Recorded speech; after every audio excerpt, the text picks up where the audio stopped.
happy are you with the way that your team responded in the second half to pull out the win? Really happy. There isn't one way that you're going to draw it up. I mean, the reality is every game in the Big East is a battle, and if you look on the floor, we got a lot of young kids who are learning, and they showed the resolve to win. I mean, we were able to win a game where we didn't play our best, so I'm really proud of them. And we got to remember where our guys are at. This is not some well-oiled machine where we got 5 seniors and you expect like this amazing consistency. We got guys who are learning on the job. And so, to win in a Big East game with that group is pretty darn good. And I'm proud of them because a lot of teams would have lost, and we didn't. Coach, you talked about learning on the fly. How huge was it to make 10 straight free throws in the final minute of the game to hang on? No, it was huge. I mean, it shows our guys stepped up and showed a great deal of courage. I mean, our guys hit big shots. I mean, Duane, after really struggling in the first half from the perimeter, hit 3 huge threes for us. We had a number of guys who made big plays. Sandy Cohen's 3, then his drive out of a timeout were big, and then the free throws. And, going to the free throw line is something that is a strength of ours. I mean, we're not a great shooting team, and so we try to attack the basket as often as we can. And so when you do that, hopefully you're going to be in a position to get fouled. And so the free throw aspect of our game is something that's very important to us. 2 early fouls on Henry Ellenson, and they were offensive fouls. And there have been some consistent offensive foul calls against him in most of the games. How do you teach a young player like that what to do when it comes to future games down the road? Well, you show them, you work with them, you talk to them about it, you drill them, you're trying to, for him to recognize the situation where he's getting fouls. The thing about Henry is that, he didn't have, mainly because of foul trouble, the impact on the game he normally has in the second half. He had a double-double. I mean, that's pretty darn good. And so I was really proud on the way he responded. It's not easy for a freshman like having to sit and watch, and a guy who really wants to win, you can get knocked off your game. And he's a competitor, and he showed that in the second half. Marquette shot 2 for 10 in the first half from 3, 5 for 8 in the second half. Would you attribute that to any adjustments that you may or may not have made, or was it just guys just knocking down shots that were there in the first half that just weren't falling? I thought we got some open shots in the first half that that we didn't make, and we made them in the second half. I thought the quality of shots that we got were pretty good. I mean, we missed in the first half. We'll have to watch the tape, but I can think of 6 layups off the top of my head that we missed, and then we missed a number of open threes. And maybe that's our guys wanting to do too well. Maybe that's them pressing. In the second half, we were able to see a bigger basket, so that was good. Against Providence, he had 2 offensive rebounds. Today he had 11. That's a pretty significant difference. Was that a focus or just the way the ball bounced today? Well, Providence is one of the best transition offensive teams in our conference and in the country. And Chris Dunn's a one-man fast break. And so sometimes in order to stop a strength of another team, you have to take yourself out of position to get some second shots. We wanted to get back and set our defense so Dunn didn't have layup lines. Tonight, because of their shot blocking, at times you can have opportunities for rebounds. So it's a plan, and our guys worked the plan.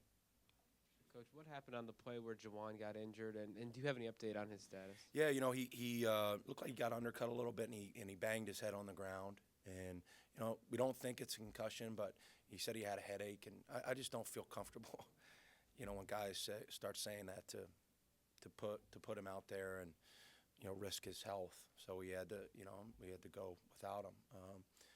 I'm not sure. It's not been enough time for me to get an update from the doctors on him, but we'll monitor it, and hopefully it's nothing, and he'll be able to bounce back quickly. Coach, despite the struggles in offense for Luke in the last few games, how huge was it for him to get 18 points despite fouling out? No, it's huge. I mean, I thought he started the game well. He was able to. I thought he went into his moves quicker. He was a little bit more instinctive with his stuff. He wasn't so methodical, and he needs to just do that. You know, I mean, I think he needs, when he got a guy on his back, just go up.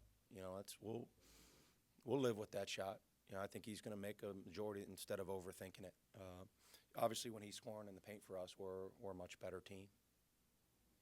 Coach, Tracy Carter had 4 steals, played really well defensively, had a couple of careless turnovers, though, as well. How do you see the maturation of Tracy Carter going so far this series? He's started pretty much every game for you now. You know, Tracy's had a really good year for us. I mean, when I was a freshman point guard, I caved because it's a hard position to play. And there's a lot of responsibility. And there's a huge spotlight. And Tracy's handled it really well. He had a few turnovers. That's going to happen. You know, I'm more concerned with him battling and trying to do the right things. So I'm pleased with the type of year Tracy has had to this point. I think he'll continue to get better. And you know, look, I understand what it's like to be in his shoes. I have confidence in him, and I know he's going to make some mistakes, but I also know he's going to do some really good things. So I have his back. Wayne, how would you kind of explain the difference between the first half where you shot 1 for 9 and looked like they just weren't falling for it, and the second half where it seemed like you couldn't miss? Coaches tell me to keep being positive, and if it's an open shot, take it. Don't get discouraged and stop shooting the ball, because that's what he wanted me to do is shoot. And second half, it just started falling. I felt like first half he told me those were great shots. They just weren't falling, and sometimes that's how it's going to be. But just keep on playing hard and find other things to get the team going, which I had 5 assists, so I try to find a different way to get going. And then the 3 started to fall. When you were popping those threes, did you see how far out you were? Not really. I just know that's one of our plays that we ran in the zone was wide, and they guys weren't rotating, so either I was going to have the shot or the extra pass, and they would just want stepping up, and that's what I've really been working on, is just catch and shoot deep threes, just different type of threes. So. Duane, there were a lot of offensive fouls called in this game. You know, from your view on the court, you know, how did you think that the offensive fouls kind of affected the way guys played?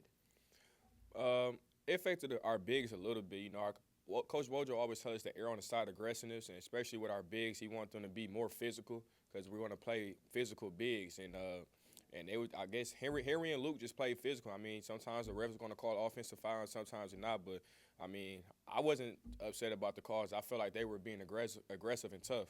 So. When you mentioned your 5 assists already, seems like the team overall is moving the ball so much better than they were even just 2 weeks ago. How much of a focus has that been for you guys? That's been one of our main focuses. You know, like the last 2 or 3 games, we only had 10 assists, and Providence only had 10 assists, but we still finished out with a win because we fought hard.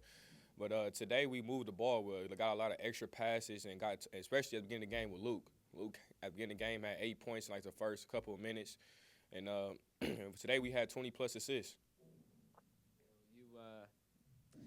Yeah, as a team, had 20 turnovers.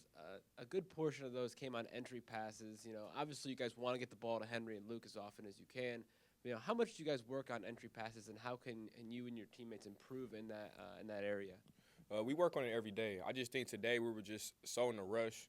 You know, the tempo of the game was so fast and the crowd into it, so we're trying to push the ball up where we should have just took our time and dribbled down and hit into the post instead of trying to make long passes from the three-point line into the post. Because that's our main focus, to get the ball to Luke and Henry. And they did a good job of posting up. We got to deliver the ball to them.